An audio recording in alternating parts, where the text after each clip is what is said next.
मुनाफिक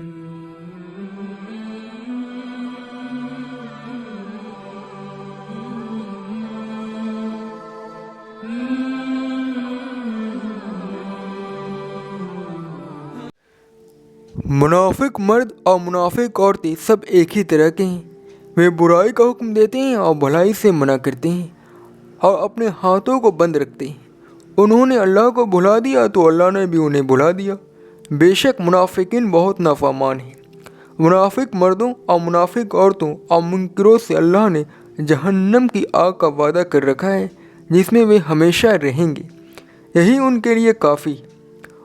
उन पर अल्लाह की लानत है और उनके लिए कायम रहने वाला अजाब है। जिस तरह तुमसे अगले लोग वे तुमसे ज़ोर में ज़्यादा थे और माँ और औलाद की कसरत में तुमसे बढ़े हुए थे, उन्होंने अपने हिस्से में फ़ायदा उठाया और तुमने भी अपने हिस्से से फ़ायदा उठाया, जैसा कि तुम्हारे अगलों ने अपने हिस्से से फ़ायदा उठाया था, और तुमने भी वही बहसें की जैसे बहसें उन्होंने की थी। यही वे लोग हैं जिनके अमाल दुनिया और आखिरत में ज़ाया हो गए, और यही लोग घाटे में पड़ने वाले हैं। क्या उन्हें उन लोगों की खबर नहीं पहुंची जो इनसे पहले गुजरे, कौम नूह और आद और समूद और कौम इब्राहिम और असहाब मदियन और उल्टी हुई बस्तियों की?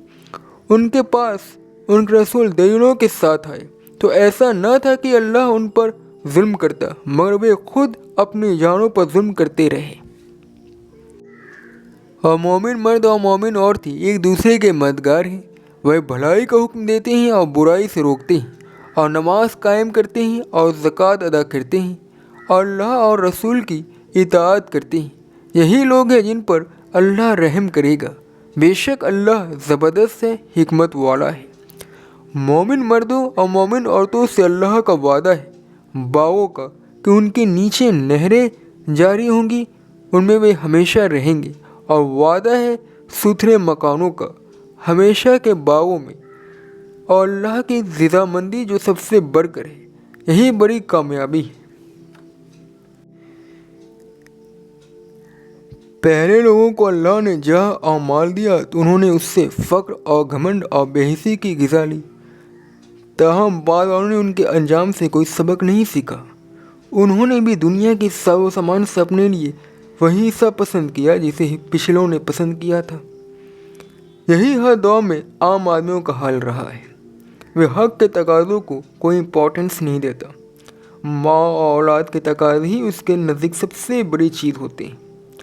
मुनाफिक का हाल भी बेअतबार हकीकत यही होता है। वह ज़ाहरी तौर पर तो मुसलमानों जैसा नज़र आता है, मगर वह दुनियादारों की तरह जीता है। इसका नतीजा यह होता है कि कुछ नुमाइशी अमाल को छोड़कर हकीकी ज़िंदगी में वह वैसा ही होता है जैसे आम दुनियादार होते हैं।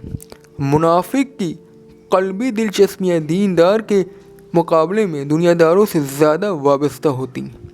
आखिरत की मद में खर्च करने से उसका दिल तंग होता है, मगर बेफ़ायदा दुनियाई मशगलों में खर्च करना हो तो वह बढ़ चढ़कर उसमें हिस्सा लेता है।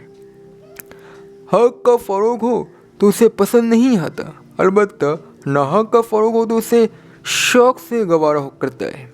ज़ाहिरी दीनदारी के बावजूद वह अल्लाह और आखिरत को इस तरह बुरा रहता है जैसे उसके नज़दीक अल्लाह और आखिरत की कोई हकीकत ही नहीं। ऐसे लोग अपने ज़ाहिरी इस्लाम के बिना पर अल्लाह की पकड़ से बच नहीं सकते। दुनिया में उनकी लानत है और आखिरत में उनके लिए अज़ाब। दुनिया में भी वे अल्लाह की रहमतों से महरूम रहेंगे और आखिरत में भी। अल्लाह के साथ कामिल वाबस्तगी ही वो चीज़ है जो आदमी के अमल में कीमत पैदा करती है। कामिल वाबस्तगी के बगैर जो अमल किया जाए, चाहे वह बज़ाहिर दीनी अमल क्यों न हो, वह आखिरत में उसी तरह बेकीमत करार होगा जैसे रूह के बगैर कोई जिस्म, जो जिस्म में ज़ाहिरी मुशाहिबत के बावजूद अमलन बेकीमत होता है।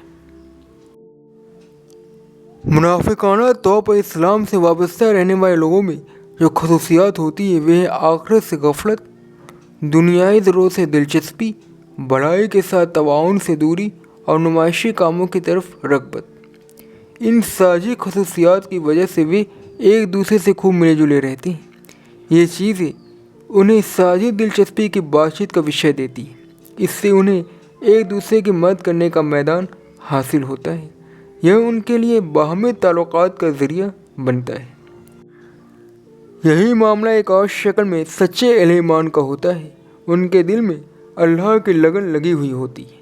انہیں سب سے زیادہ آخرت کی فکر ہوتی ہے۔ وہ دنیا کی چیزوں سے بطور ضرورت تعلق رکھتے ہیں، نہ کہ بطور مقصد۔